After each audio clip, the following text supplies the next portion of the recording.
What happens when a decorated cop slaps a 72-year-old black man in open court and thinks no one important is watching? The answer is everything. Behind the silence sat an FBI agent with a badge, a memory, and a reason to dismantle the system from within. Watch the story unfold, one move at a time. Don't forget to like, share, and subscribe, because silence is no longer protection. This story starts now. The courtroom in Winston Hill smelled like varnish, stale coffee, and paperwork that had waited too long to matter. It was just after 9:17 in the morning, and the ceiling fan spun with the kind of lazy, mechanical whir that didn't cool the room, only reminded people that time was passing. Lawyers shuffled papers with tired hands, a clerk typed too loud, and no one really looked at the man standing near the front. Luther Rowe, 72 years old, skin worn like carved leather, back held as straight as truth, in a room that forgot what it looked like. He didn't speak. He never did, not when surrounded by power dressed in uniforms. He knew better. For 6 decades he had stood in rooms like this, schools, offices, stations, courthouses, spaces where being seen too much could get you erased. This time should have been no different, but this time he stood 1 second too long, and Lieutenant Brent Rollins noticed. Brent Rollins had the kind of authority that didn't need explanation. It walked ahead of him like a fog. Mid-40s, buzz cut, sharpened by ego, eyes trained like triggers.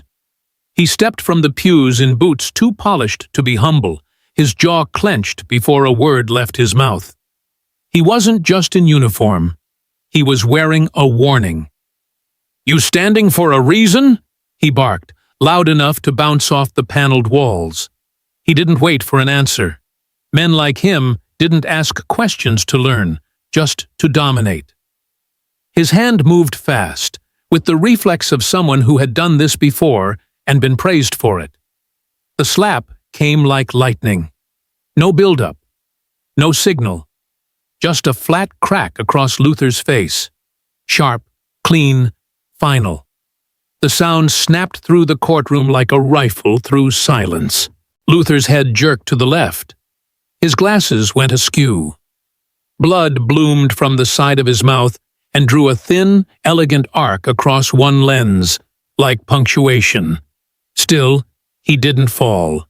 He didn't speak. He adjusted his glasses with 2 fingers, slowly, carefully. The lens stayed cracked. The blood stayed visible. The room froze. It wasn't shock. It was compliance. A bailiff blinked. A woman in the second row flinched, but looked away. A young man raised his phone to chest level and tapped record with a trembling thumb. But no one moved. No one stood. The judge hadn't even entered yet. Still, the gavel had already fallen, only it had come in the form of a palm. Lieutenant Rollins didn't flinch. He didn't apologize. He turned and walked back to his seat, like he'd just adjusted a chair. Like nothing had happened. As if the slap wasn't violence, but routine. And for him, it probably was. His file, sealed behind red tape and carefully vague language, contained more than a dozen complaints, most marked inconclusive. For years, the system had let him roam with a badge, believing fear was the same as respect. This morning, he thought he had reminded the world of its place. What he didn't realize was that someone in the back had seen everything. Marcus Rowe sat 3 rows from the exit. He didn't blink, didn't lean forward, just stared. His suit was dark, his jaw still. He looked like a man who hadn't smiled in a while, not because he forgot how, but because he no longer found use for it. He was federal, FBI, and not the kind that posed for press photos. He held clearance to files most judges never even knew existed. He had walked into war zones without backup, shut down corruption cells like flipping off a light. But today, He wasn't here for the bureau. He was here for his father. Marcus hadn't seen Luther in nearly 8 years. Too much history, too much silence. But when he heard about the hearing, a small misdemeanor fine contested by Luther over a utilities fraud, he took leave, booked a train, and sat in the back row with the weight of a son watching a world tilt sideways. He had seen a lot in 21 years of federal work. Surveillance footage of beatings labeled detention resistance. Audio files of men gasping, "I can't breathe," while officers laughed outside the cell. But nothing prepared him for seeing his father, a man who once taught him how to shine shoes with spit and dignity, get struck like a nuisance in a building meant for truth. And the worst part wasn't the slap. It was the silence that swallowed it whole. No protests, no objections, no voices raised, just the quiet efficiency of fear. But Marcus didn't move because his weapon wasn't rage, it was patience. He memorized the time, 9:17 a.m. He scanned the room for cameras, one above the south wall, blinking red. He watched Brent's body language, the bounce in his shoulders, the breath he released, the hint of a smirk behind regulation posture. He took all of it and began filing it away, not for vengeance, but for evidence. Because Marcus Rowe knew what few people ever realized in real time, that some moments break the world and others rewire it. This slap, this exact, brutal, arrogant gesture, wasn't just violence. It was the beginning of something systemic being pulled thread by thread into the light. Later, the world would see clips online, blurred, shaky, grainy, but real. The kind of real that forces you to pause mid-scroll and ask, did that really just happen? But before any leak, any trial, any hashtag, there was just this. A man, 72 years old, bleeding quietly in a courtroom, and another man, his son, watching silently, already calculating the first step in a takedown the system never saw coming. The slap had been thrown with confidence. But Brent Rollins didn't realize that in slapping a man he thought the world had forgotten, he had awakened someone the system never prepared for. The kind of man who didn't yell. The kind of man who didn't threaten. The kind of man who simply gathered everything and waited for the perfect moment to let it all collapse.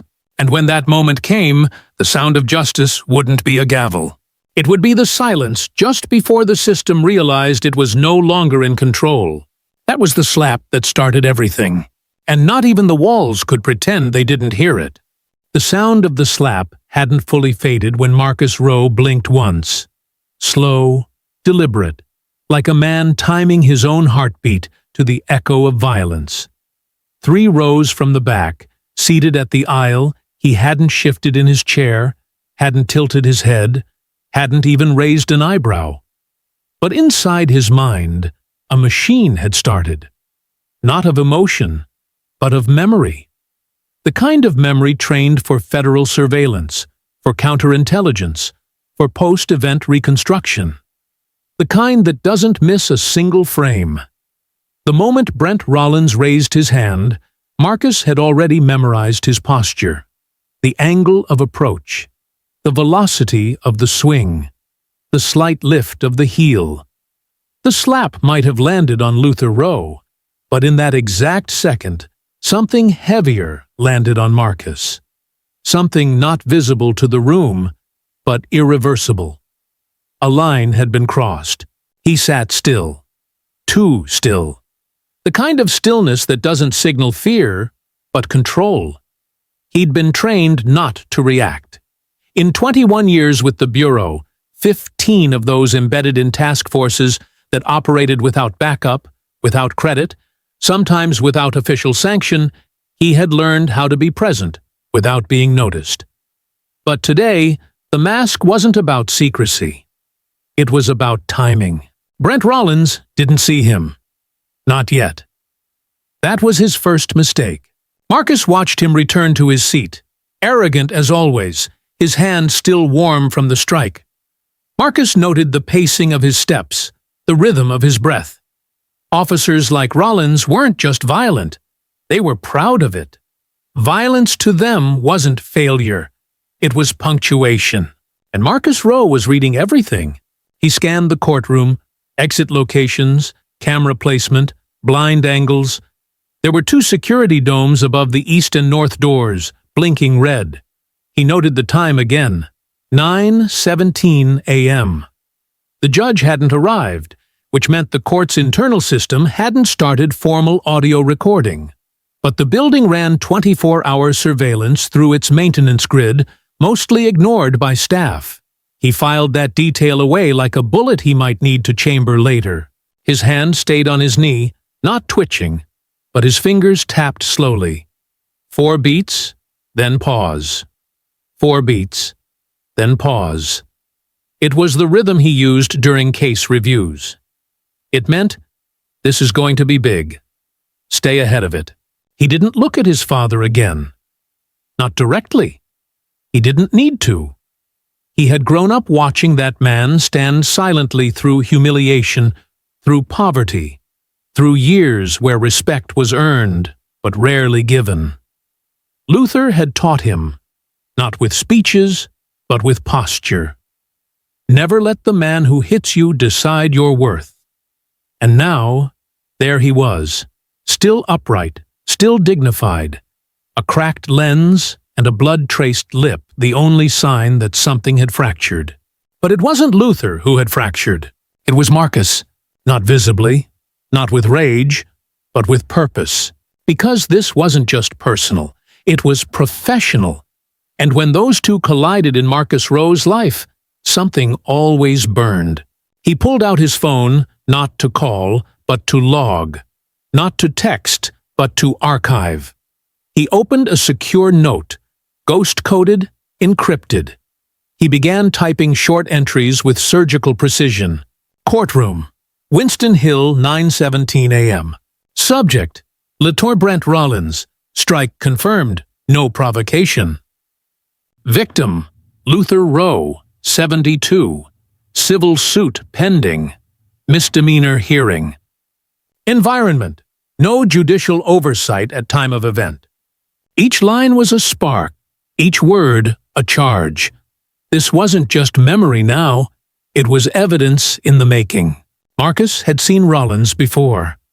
Not in person, but in profiles, in misconduct summaries, in flagged reports, in those redacted files that slid across internal FBI servers like ghosts looking for a grave. He had seen the pattern: excessive force, compliance narratives, witnesses who recanted, surveillance errors, names that disappeared. But seeing it in documents was different than watching it slap his father in the face like a gavel made of arrogance. He didn't act, not yet, because Marcus Rowe never acted without completion, and he never struck without knowing the second, third, and fourth order consequences. But in that moment, the machine inside him turned hotter. This wouldn't be a complaint filed with human resources. This wouldn't be a public Facebook post. This wouldn't be a march or a press release or a furious op-ed. This would be the kind of reckoning only someone with his badge, his clearance, and his wound could orchestrate. Rollins had mistaken the silence in the room for victory. But Marcus knew better. Silence isn't surrender. It's surveillance, and he was watching. He listened as the murmur of courtroom routine resumed. Barely. He watched Brent lean back, lips tight, jaw unclenched now, satisfied. He watched the way everyone pretended not to see what they'd all just witnessed. That was the second mistake. Thinking that collective silence meant immunity. Marcus didn't shift in his seat, but mentally he'd already stood. He recalled a line from a behavioral analysis memo he'd written 6 months prior. Power unpunished becomes precedent. He never imagined he'd be citing it against someone who wore the same uniform as his own colleagues. But this wasn't about identity. This was about impunity. He opened his secure line, typed 4 words, Rollins, Level 2 review. The message sent. A notification blinked back almost instantly. Authorization accepted. Internal audit initiated. There it was, the first move. The slap may have come from Brent Rollins, but the reckoning? That would come from Marcus Rowe. He didn't move a muscle, but his silence was the sound of systems being turned against themselves. And this time, silence wouldn't be submission. It would be strategy. The badge glinted in the soft light of Marcus Rowe's office, its edges worn, not from time, but from the weight it carried. The night after the courtroom slap, he didn't sleep. He didn't rage. He opened his federal terminal, entered a clearance code that only 6 people in the bureau held, and began pulling threads.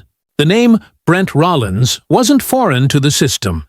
It was buried under layers of internal review, administrative shielding, and lukewarm phrases like, "Officer acted within his discretion." Marcus didn't need to read between the lines. He'd written half of them during his early years in oversight. But what chilled him now wasn't the bureaucracy. It was the consistency. 7 formal complaints. 3 of them sealed, locked behind encryption usually reserved for national security threats, not local beat cops. Of the remaining 4, every single one ended the same way. Evidence inconclusive. Subject uncooperative. Witness retracted. The names on the complaints spanned over a decade. Kenneth Salazar, spine injury during arrest. Malik James, 17, found dead a week after a 6-hour unrecorded interrogation. Sandra Flores, bruises to the jaw, and a miscommunication logged as an accident. All of them had something in common: poverty, silence, and the wrong color skin in the wrong place. Marcus's fingers hovered over the keys. This wasn't just misconduct. It was a playbook, an old, ugly one. The more he dug, the clearer it became. Brent Rollins didn't break protocol. He was the protocol in certain counties, a name that made internal affairs sigh and shuffle papers, a face that supervisors quietly avoided. Not because he was righteous, but because he was protected. And the worst kind of protected. Politically. Connected in all the right halls, close friends with 3 city officials, and a brother-in-law who'd recently become Deputy Director of State Police. Marcus flagged the entire file and dropped it into a classified folder labeled Review X Pattern.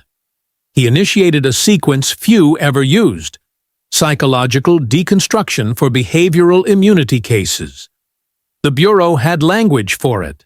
They called it operational delusion persistence, the technical term for people who believed their badge made them immune to consequence. Marcus had another term: predator. He scrolled further, eyes scanning metadata most would overlook. In the last 2 years, Rollins had accessed 3 sealed juvenile files, pinged a hospital intake report unrelated to his district, and requested surveillance footage from a housing unit 30 miles outside his jurisdiction. None of it flagged as abuse. All of it smelled like it. One complaint, buried so deep it required 2 extra authentications, was filed by a former officer.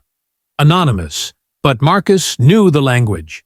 It was someone close, someone inside. The complaint didn't detail just one incident. It outlined a pattern. Lieutenant Rollins targets the vulnerable. He escalates without being provoked. He strikes where cameras don't see. He enjoys the pause after pain. Marcus didn't need to finish reading. He'd seen it with his own eyes. The slap was no anomaly. It was a routine. One that had finally made the mistake of landing on the wrong father. And yet, the most damning thing wasn't in the reports. It was in the language used to dismiss them. Misunderstanding. Community context.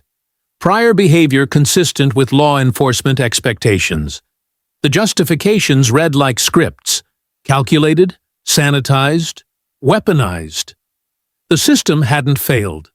It had operated exactly as designed. Protection, not justice.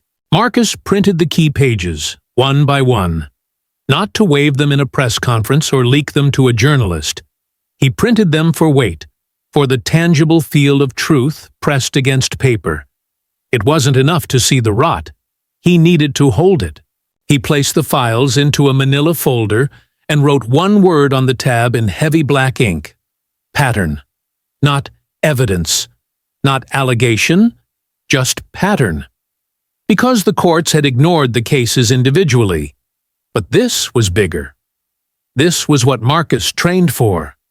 Not to protect the Bureau from scandal, but to dismantle predators cloaked in procedure. Back at home, the folder sat on the table like a loaded weapon. Across from it, Marcus sat still. The same stillness that had frozen him in court as his father's face snapped sideways. That same stillness was now calculation. Rollins thought he'd silenced an old man. What he'd really done was wake the one person in the country with the motive, the method, and the authority to end him without ever raising his voice. The slap had echoed in that courtroom, but this investigation, would echo through systems, through years, through walls built to protect men like Brent Rollins. The silence was over. The pattern was exposed, and the man behind the badge had just been placed squarely under federal lens. The courthouse surveillance room was small, the kind of place meant to be overlooked. 2 monitors, a coffee-stained keyboard, and a fan that hummed louder than the processor. Jamie Nguyen, 29, had worked there for almost 3 years. She wasn't an activist, wasn't a whistleblower. Just someone who believed silence was supposed to mean order, not complicity. But after that morning, after she replayed the moment when Lieutenant Brent Rollins struck a 72-year-old man across the face without hesitation, something inside her shifted. It wasn't the violence alone.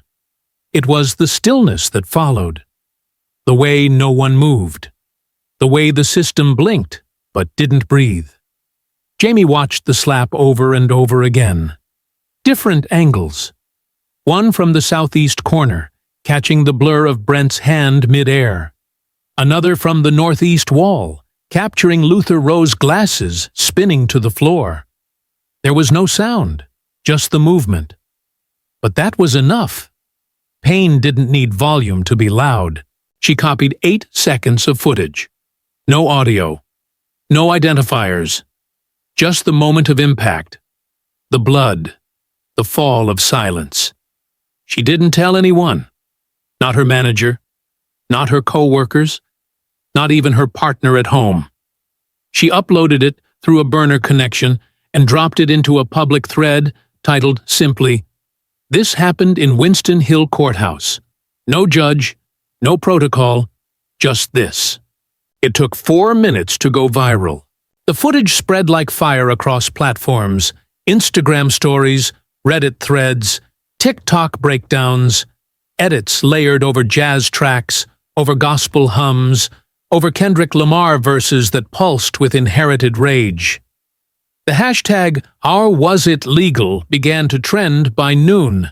Civil rights lawyers weighed in. So did conspiracy theorists. Commentators debated the legality of use of force on court property. Talking heads on morning radio shows framed it as a misunderstanding of courtroom procedure. But the footage didn't care about interpretation. It just existed. Grainy, brutal, undeniable. Brent Rollins's name surfaced within hours. Someone from his old precinct posted a screenshot from a retirement banquet where Brent boasted, "We clean up the trash others ignore." The post was deleted, but not before it was screen-capped and shared 17,000 times. Luther Rowe, however, was never named. To the internet, he was just the old man. No name, no backstory, no dignity. But Marcus Rowe didn't mind. He didn't want the world looking at his father. He wanted them looking at the system.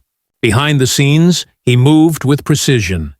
He traced the leak's digital path, not to punish, but to understand. It wasn't an FBI operation. It wasn't some activist network.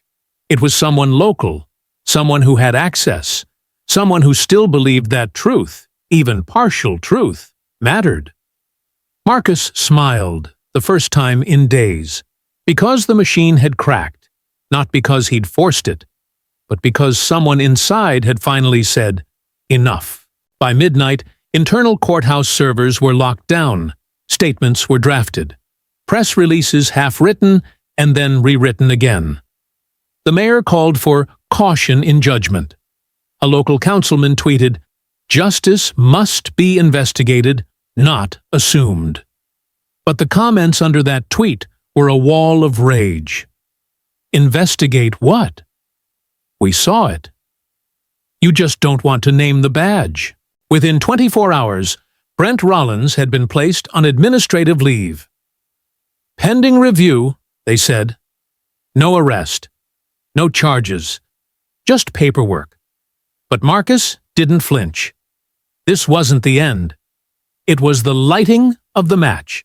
He moved his investigation up a level. Category X, pattern analysis with social dehumanization indicators. He submitted Brent's name into the Bureau's behavioral ethics interface. A red flag popped up, previous case with inconclusive injury analysis. Marcus updated the file, added new timestamps, linked the slap footage. He didn't upload the leak. He uploaded the original, uncompressed, untouched, surveillance timestamp intact. That version had a detail the public clip missed. The look in Brent's eyes. A flash of satisfaction. The kind of look a man gives when he thinks the room agrees with him. That look would destroy him. Marcus wrote a single line in his report summary. The subject displays practiced cruelty, normalized by silence. Meanwhile, social media roared. TikTok creators reenacted the scene. Twitter threads unraveled the power structures around Brent Rollins's career. A law student found the ethics committee Brent once served on and made a 2-minute explainer that ended with, "He judged others while hiding a history of abuse." Still, no one knew Luther's name, but Marcus knew that would change. He wasn't rushing. He was staging a collapse. Because Brent Rollins wasn't the problem. He was the gateway. Marcus knew how these things worked. The badge protects itself. Unions buffer. Records vanish. Witnesses are discredited. But footage? Even 8 seconds of it? That lives. That spreads. That sticks. The public had started asking questions. Why wasn't a judge present? Who recorded this? Why hasn't the victim spoken out? But the most repeated question, the one that cut deepest, was always the simplest. Was it legal? Not, was it right? Not, was it racist? Just, was it legal? And that question terrified the system. Because it hinted that the answer might be yes. That a slap in court, unprovoked and violent, might be protected. That the law wasn't about justice, but about permission. Marcus leaned back in his chair, folders still open, files lined up like dominoes. He wasn't chasing headlines. He was building momentum. Because a system like this doesn't fall from pressure. It falls from rot. And the first leak? That wasn't exposure. It was diagnosis. The public had seen it now. The virus was visible. And Marcus Rowe was preparing the cure. The world outside was shouting now. Hashtags, talking heads, edited clips flying through a digital storm. But inside Marcus Rowe's office, the air was still. Not calm, never calm, but focused. The kind of stillness before precision. The kind surgeons use before a cut, or agents use before a takedown. He didn't need press conferences. He didn't need to tweet. What he needed was sharper. He needed the truth, not loud, but coded. He stared at the cursor blinking on his bureau terminal. Then he typed a title into the case header. Subject: Rollins, Brent E. Exposure review. Level 2, ethics flag, active. The screen asked for classification. Marcus chose black level, No media access, no internal sharing without secondary biometric clearance. He scanned his fingerprint. The machine accepted it with a soft click. Then he began writing, not with emotion, with precision, not with outrage, with firepower. He outlined Brent Rollins's disciplinary record first. 7 complaints, 3 sealed, 4 dismissed for inconclusive evidence or witness withdrawal. He added cross-references, internal affairs reports that used identical phrasing, responded within acceptable training parameters. Subject did not follow lawful command. Marcus highlighted those phrases in red, then in bold, then added a margin note. Pattern of semantic shielding detected. Evaluate for ethics laundering. Then he moved to behavior. Not the slap, that had already gone viral, but what came before it, after it, around it. Rollins had a digital signature. Every officer did. What databases he accessed, what personnel he queried, what surveillance feeds he requested. And Brent's trail told a story no one else had bothered to read. In one 30-day window, Rollins pulled 3 sealed juvenile records from outside his precinct, accessed hospital intake logs with no case connection, cross-referenced addresses tagged as low priority. Marcus entered a subheading, targeting behavior consistent with predictive profiling. Still, that wasn't the dagger. The dagger came next. Under ethics review narrative, Marcus typed a sentence almost no one in federal circles dared to use unless the consequences were irreversible. Subject exhibits operational dereliction with persistent patterns of social dehumanization. He stopped typing. Let the sentence sit there. Black text on a gray screen. Legal death in 12 words. It meant something specific. Not just abuse, not just misconduct. It meant systemic failure with intent. It meant the Bureau had, by omission or design, allowed someone like Brent Rollins to operate with impunity. He submitted the supporting documents, video timestamps, metadata from courthouse surveillance, correlating timestamps from Brent's phone geo-pings.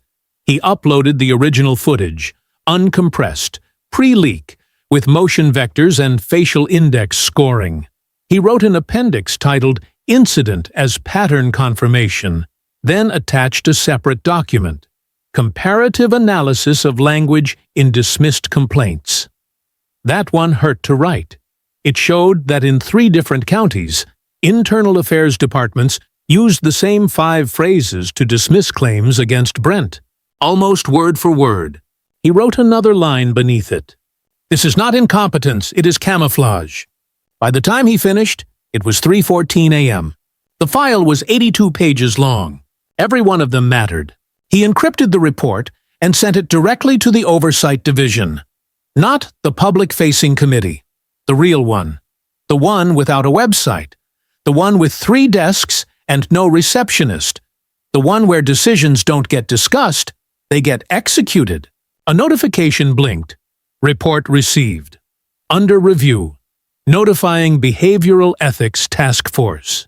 That was it. No headlines, no microphones, no applause. Just files, documented, weaponized. That was Marcus Rowe's language. The next morning, the shift was invisible, but real. Brent Rollins's badge clearance triggered a secondary check. His patrol access was paused. His name was added to a list that no one wants to be on. Active observation. Ethical profile pending. That list didn't strip you of your title. It did something worse. It made you visible. Every request Brent made, every door he walked through, every person he spoke to, it all pinged someone now. Brent didn't know it yet, but he'd just stopped being a cop. He'd become a case. Marcus leaned back in his chair, rubbed his eyes once, and saved a final copy of the report onto an encrypted drive. It wasn't for backup. It was for leverage. Because files this dangerous don't live long in official systems. He He placed the drive in his safe, locked it. Then he did something strange. He sat there in the dark and smiled. Not because he'd won, because for the first time in years, the machine he'd helped build had blinked, had paused, had registered something it could no longer ignore. Brent Rollins had operated like the system was his shield, but Marcus had just turned the system into a mirror. And Brent? He was going to see everything, every act, every face, every silence. 3 days after Marcus submitted his report, the air in Winston Hill Courthouse changed. Not with noise, but with presence. It wasn't loud. There were no press vans outside, no badges brandished with drama. Just 4 black sedans arriving at 8:12 a.m., windows tinted, plates federal. No one announced their arrival. No one had to, because every building with history knows when it's being watched. Inside, the effect was instant. Judge Parnell, who hadn't read a transcript in full since Reagan was president, suddenly triple-checked the docket. Clerk Wallace, who once bragged about ignoring emails with too many commas, was now backing up case files to an external drive. A stenographer known for her crossword obsession during hearings suddenly typed every syllable like it mattered. The courthouse, once thick with routine and indifference, had started to breathe differently. Not panic, not yet, but awareness. Because when the Department of Justice sends a quiet team, it doesn't come to ask questions. It comes to see who stops talking first. The agents didn't flash credentials. They didn't knock on doors. They just walked through hallways, sat in back rows of hearings, opened notebooks, and made silence feel like judgment. And in the eye of that storm stood Marcus Rowe. He hadn't returned to Winston Hill since the morning of the slap. Not publicly. But now he walked through the front doors like he belonged to the building more than the marble did. No badge on display, no coat flared open. Just a man whose stillness meant something different now. Every hallway he passed through straightened slightly. Every conversation he didn't join ended.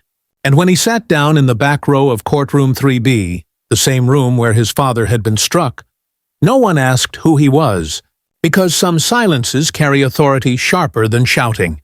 Brent Rollins felt it first, not because he saw Marcus, because the walls had changed temperature. The officers who used to nod at him avoided eye contact. The hallway chatter that once hummed with arrogance had gone flat. Even the sound of his own boots didn't echo the same way. He walked with confidence still, but inside, something twisted. The shift wasn't visible, but he knew. He was no longer the most dangerous man in the building. And the worst part? He didn't know who was. He passed a conference room where a DOJ agent sat with the district's head clerk. No words could be heard, but both of their jaws were tight, and a single post-it on the desk read, 0746, unrecorded motion? Rollins didn't pause, but the memory of the slap burned a little brighter behind his eyes. Meanwhile, the courthouse started doing something it hadn't done in years. It started documenting. Transcripts were checked for gaps. Security footage was cross-referenced against timestamps. One clerk, 24 years old and barely 2 months into the job, emailed herself a backup of a session Rollins had once led. No one told her to. She just knew. Because sometimes institutions don't scream to change. They leak change through whispers and backup files. And at the center of all of it, without a word, was Marcus. He never interrupted a hearing, never flashed credentials. He just sat in public seating with a legal pad and a pen. He didn't write much. He didn't have to. His presence was the message. And in that silence, protocols began to crack. A judge who once rolled eyes at civil rights lawyers now paused before ruling. A bailiff who'd once chuckled at Brent's stories now kept his answers clipped. Even the vending machine guy moved with a kind of reverence, as if he knew something holy or terrifying was in motion. Brent couldn't breathe the same anymore. He tried to laugh in the break room, tried to slap backs and talk about football. But no one laughed back. The jokes didn't land. The room didn't bend to him like it used to, and when he looked up and saw Marcus standing at the end of the hallway, coat buttoned, eyes unreadable, he turned away. Not from fear, from recognition. Brent had spent years walking like a man who owned the system, but now he was seeing the man inside it. The man who wasn't banging drums or giving speeches. The man who had instead drawn a circle around him in federal ink and said, "Watch him burn." Brent still had his badge, still wore his uniform, still clocked in. But everyone knew, without needing to say it out loud, that something irreversible had begun. The system hadn't collapsed. It had adjusted its weight, and Brent Rollins was suddenly beneath it. The trial began on a Monday morning that felt heavier than usual. Not because of the weather, it was clear 72 degrees by 7 a.m., but because of what hung in the air. Consequence. It wrapped around the Winston Hill courthouse like fog, thick with expectation. By the time the doors opened, cameras were already mounted in the corners, red lights blinking. Every seat in the gallery was filled. Every whisper, now a matter of public record. This was no longer just a trial, it was the trial. Brent Rollins entered through the side door, escorted but not handcuffed, still trying to maintain the shadow of dignity. He wore a gray county-issued suit, too loose in the shoulders and too short at the sleeves. Gone were the polished boots. Gone was the ironed uniform. What remained was a man trying to look composed, while everything around him had begun to rot. He sat at the defense table, jaw clenched, eyes forward. But the power was gone. The court didn't rise when he entered. No one nodded. No one saluted. The badge that once gave him command now sat in a sealed evidence bag, marked Exhibit C. Across the room, Marcus Rowe sat without expression. No entourage. No statement prepared. Just a man with a federal file and a memory sharp enough to cut steel. His suit was darker than Brent's. His silence heavier. The prosecution began with clarity, not theater. The opening statement lasted 4 minutes. Short, surgical, efficient. This case, the prosecutor said, is not about one slap. It's about what was allowed to grow in silence for 21 years. The evidence came first. Footage. Transcripts? The leaked clip was now just the trailer. The full recording, the one the DOJ had pulled from courthouse archives, played in 3 distinct camera angles. The courtroom fell into a hush as Brent's hand raised, Luther's glasses fell, and blood drew its arc across the frame. 3 angles. 3 truths, undeniable. Then came the witness list. Former officers, clerks, a junior ADA who admitted she'd been told to let Brent handle things his way. Her voice shook when she said it. I thought it was just how things worked. But the moment the trial changed from documentation to reckoning was when Marcus took the stand. He didn't walk up like a hero. He didn't carry any fanfare. He just rose, moved with purpose, and placed a file gently on the witness table. State required his title, Special Agent Marcus Rowe, Federal Bureau of Investigation. But he didn't need the title. His voice was enough. Not raised, not righteous, precise. He spoke like a scalpel moves, deliberate, measured, and devastating. This is not the first complaint, he said, holding up a page marked Case Redacted. Evidence inconclusive. He flipped to another. This was a 17-year-old boy brought in for theft suspicion. No footage, no charges. He died 1 week later. He laid them down one after another, each like a strike to the foundation of Brent's career. 3 sealed cases, 7 formal complaints, 9 personnel witnesses.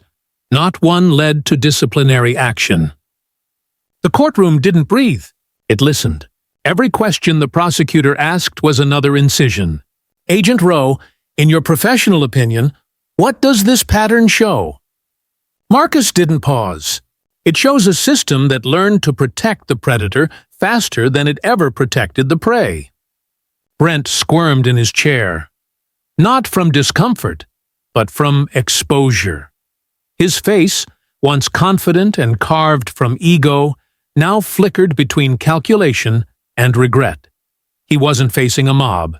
He wasn't being yelled at. That would have been easier. He was being undone, quietly, systematically.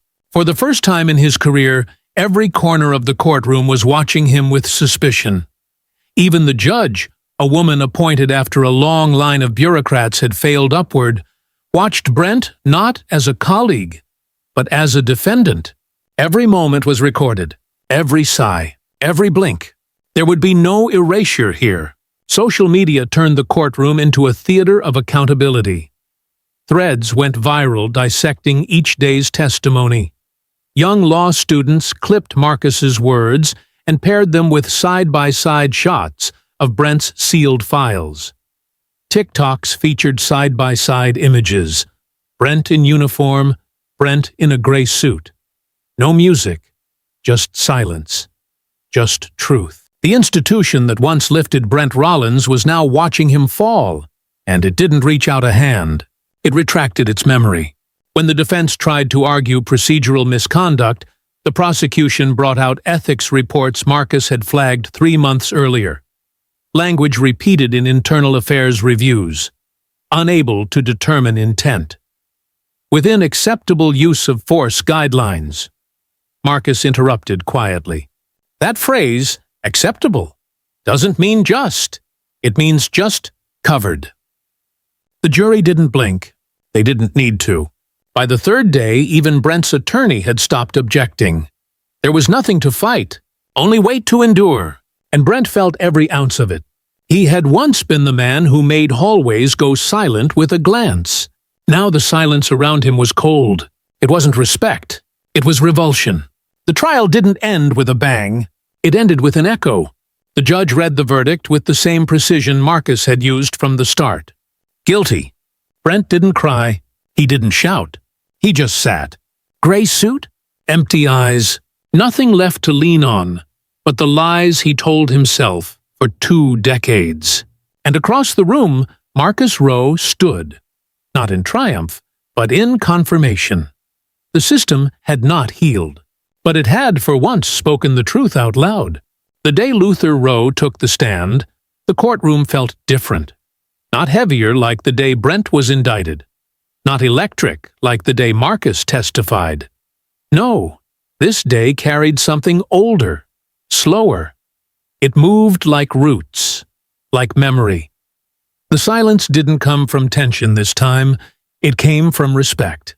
He rose from the bench slowly, knees stiff but unshaken, spine straight, not from posture, but from principle. At 72 years old, Luther didn't walk like a victim. He walked like a man who had learned how to carry pain in one hand and dignity in the other. There was no tremble when he placed his hand on the Bible. No hesitation when he took his oath. The court officer adjusted the microphone, but Luther didn't lean in. He just looked forward, calm and fixed, his hands folded neatly on the edge of the witness table like he was sitting at the front porch of history. He wasn't here to curse. He wasn't here to cry. He was here to remember, so the country couldn't forget. I've been hit before, he began, his voice low, husky from decades of southern dust and silence swallowed whole. But never while the law watched. That sentence didn't rise. It settled, heavy, clear, and irreversible. Luther turned his eyes, not toward Brent, who sat slouched in his gray suit at the defense table, but toward the jury, not to win them, but to witness them. He told them about the first time he was hit by an officer, age 14, behind a gas station, for not saying, "Sir." He told them about being pulled from his truck at 29 for a broken tail light that wasn't broken, about how he learned to hold his wallet out with 2 fingers like a prayer, but he didn't sound broken. He sounded measured. Every word was deliberate. "I didn't bleed for sympathy," he said. I bled because somebody thought they could write my worth with the back of their hand." He paused then, not to catch his breath, but to let the room catch truth. Somewhere in the gallery, someone whispered, "Amen." He went on, speaking of the day in Winston Hill, not in dramatic detail, but in the clean strokes of a man who had memorized every second. "The slap didn't surprise me," he said. "What surprised me was that no one moved. Not the clerk, not the bailiff, not even the bench. It wasn't just his hand that hit me. It was the silence afterward. That silence now wasn't cowardice. It was reverence. Even the judge, a woman who had presided over hundreds of testimonies, found her pen stilled on the page. Luther looked down at his hands then, calloused and lined with years of labor and restraint. "I came here today not because I want to see him rot," he said, nodding slightly in Brent's direction without turning his head. "I came because if I don't speak, then my silence becomes his shield." He raised his eyes toward the camera now, toward the world beyond the courtroom.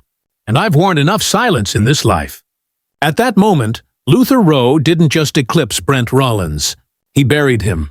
Brent sat frozen in his seat, the back of his neck flushed red, jaw twitching with 1,000 words he couldn't say.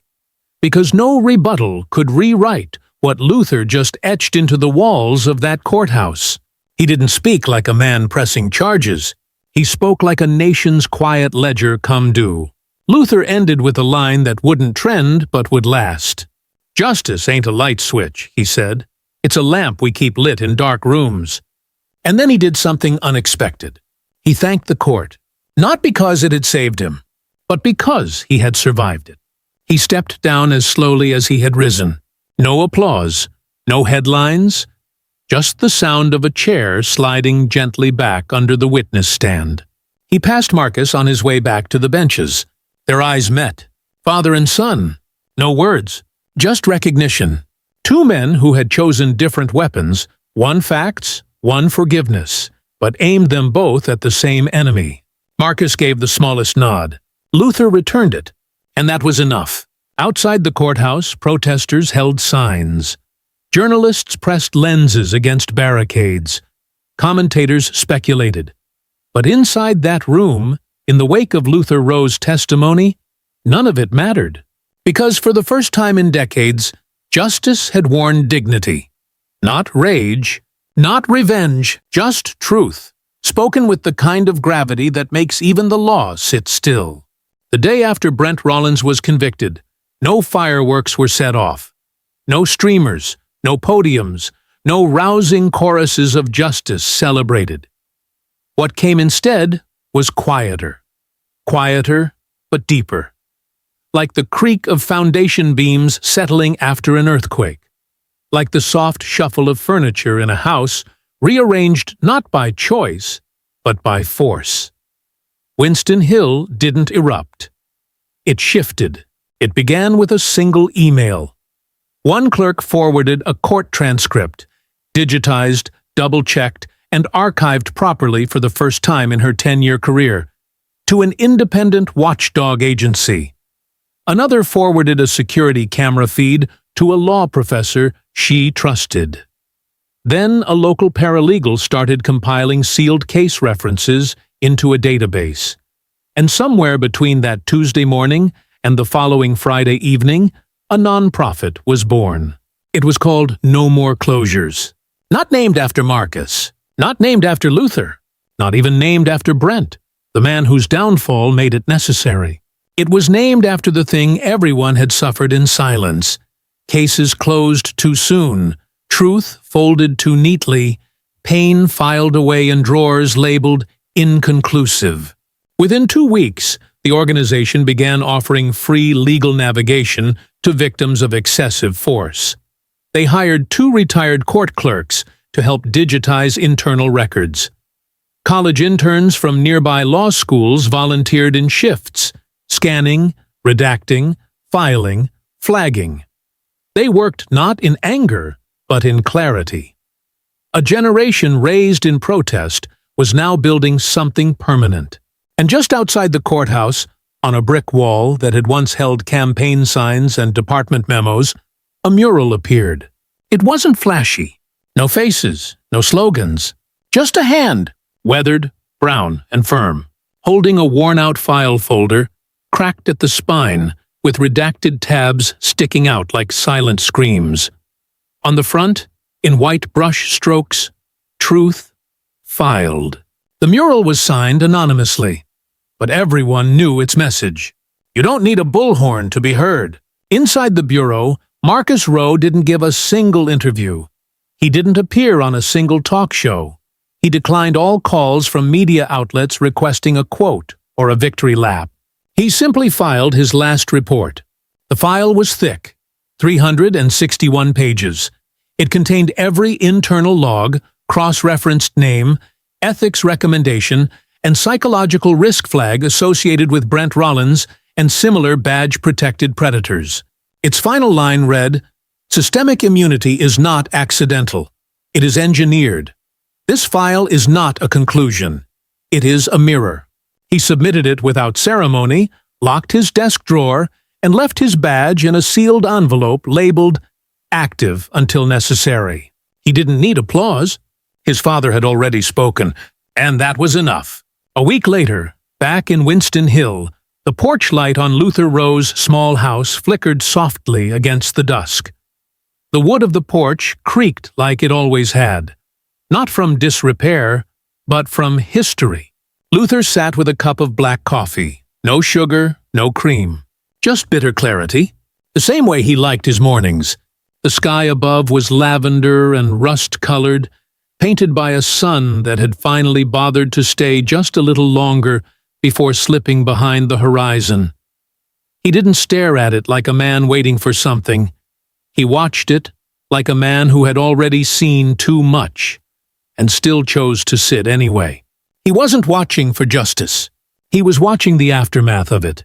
That rare and sacred space where things don't explode, they settle. A neighbor walked by, paused, and said, "Saw you on the news." Luther smiled faintly. "That's so. Yeah, you didn't flinch." Luther chuckled, the kind of sound that rattled in the chest before escaping the mouth. "Takes more than a slap to undo a man." The neighbor tipped his cap and walked on. Luther sipped. The porch didn't need company. It had memory.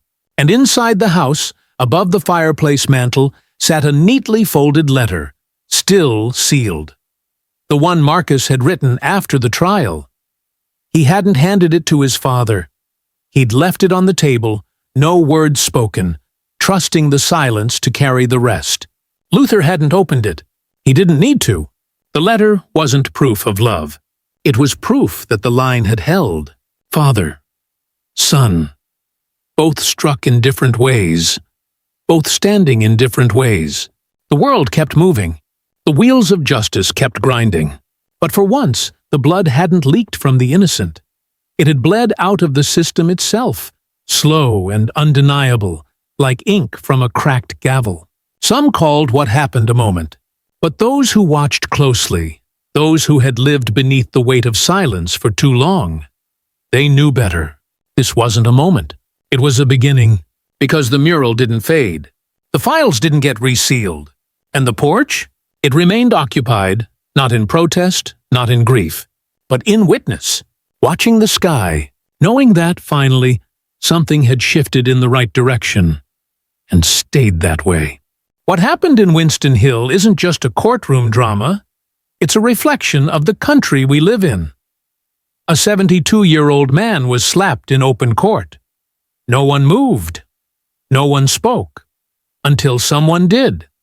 Until one son, an FBI agent with nothing to prove but everything to protect, decided enough was enough. Marcus Rowe didn't need banners or chants.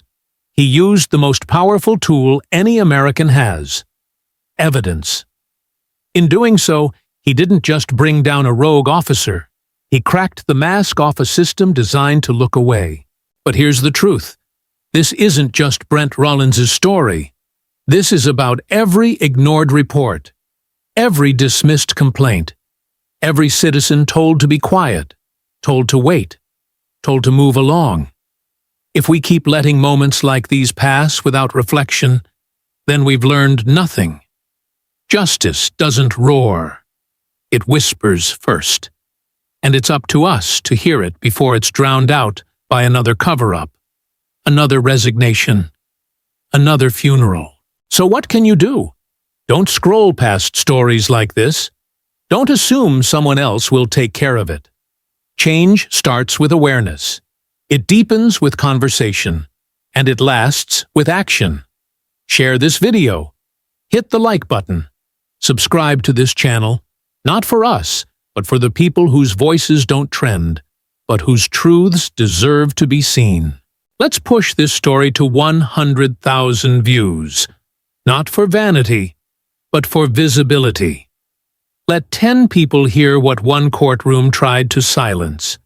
Let 500 shares turn into 500 conversations, because every citizen who watches becomes a witness. And in America, the system shifts only when the silence breaks. Remember this: Brent had a badge, Marcus had a file. But Luther? Luther had a spine, a voice, and a porch that still faces the sky. We owe it to men like him, not just to remember, but to respond. Click like, click share, click subscribe, and then look closer. Because justice, when done right, doesn't ask for applause. It asks for continuity. And that begins with you.